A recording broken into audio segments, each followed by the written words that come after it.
Let me introduce you to green chili enchilada casserole. This casserole is my go-to for absolute deliciousness. It's basically everything I always want for dinner in one casserole dish. Hi friends, welcome back to Dinner and Aside. I'm Laura. And I'm Angie. We're sisters cooking from different states, but always with one goal in mind. Make dinner fun, easy, and super tasty. This week we decided to do a casserole cook-off.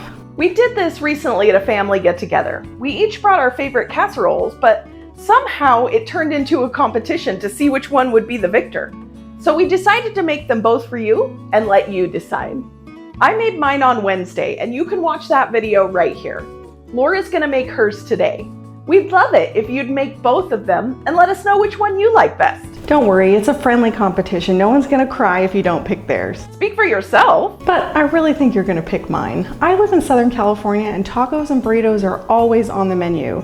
So this is kind of a fast track way to make enchiladas a weeknight thing. Trust me, you're gonna love it. Okay, Laura, get to it. This one time I was making enchiladas and the corn tortillas kept cracking open as I rolled them. I got so frustrated that I just turned it into like an enchilada casserole. And that was the beginning of a delicious friendship. If you love enchiladas but don't love rolling them all up, let me show you an easier and faster version. I'm not surprised that Laura brought this casserole to another party. She's been making it for a really long time.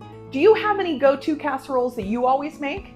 If so, we'd love to hear about them in the comments down below. We're gonna start by cooking 2 large boneless, skinless chicken breasts, and you can do this however you prefer. You can buy rotisserie chicken or you poach it in some water on the stovetop. Anything goes. Once it's cooked, shred it up. In a bowl, mix the cumin, chili powder, garlic powder, and salt. Add the chicken to that and stir it all up. In another bowl, mix the sour cream and milk until it's nice and smooth. Then you can add a 4-ounce can of green chilies and about half of a 28-ounce can of the green enchilada sauce. Yum. Stir that all together. Pour the mixture into the bowl with the chicken and make sure that it's all combined.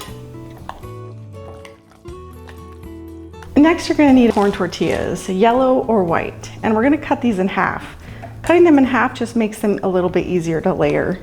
If you have a whole bunch of corn tortillas in your fridge like I do that are not going to be used for rolling anymore, this is a great way to use them up.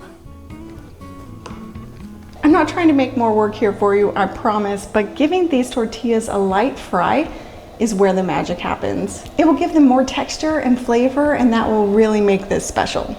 If you don't have time and you want to skip it, that's okay, I won't judge. Next, I'll just shred the Monterey Jack cheese so that we're all ready to go. You'll want to preheat your oven to 350 degrees Fahrenheit and lightly grease a 7x9 baking dish. If you only have a 9x13 dish, that's fine. Just remember that the layers will be a little bit thinner. And don't forget, you can find all of the ingredients and the measurements for everything in our recipe today down in the description or on our website, A Food Lover's Kitchen, where you can find tons of great recipes. To assemble the casserole, first spread a small amount of enchilada sauce on the bottom of the dish to keep things from sticking. Then lay down your tortilla halves. Add half the shredded chicken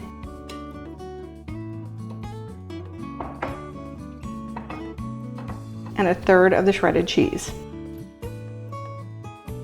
Then do it all again. Another layer of tortillas.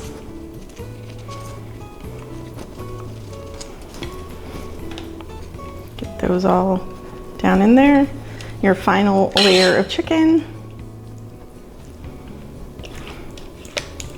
It looks like a lot, but it never goes that far. You just spread that out. A little bit more left in here. And then the final layer of cheese. This is starting to look really good.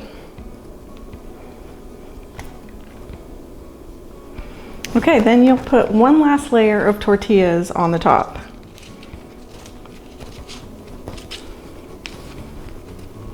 It's like a little lasagna. Okay, add the rest of the enchilada sauce and cheese on top.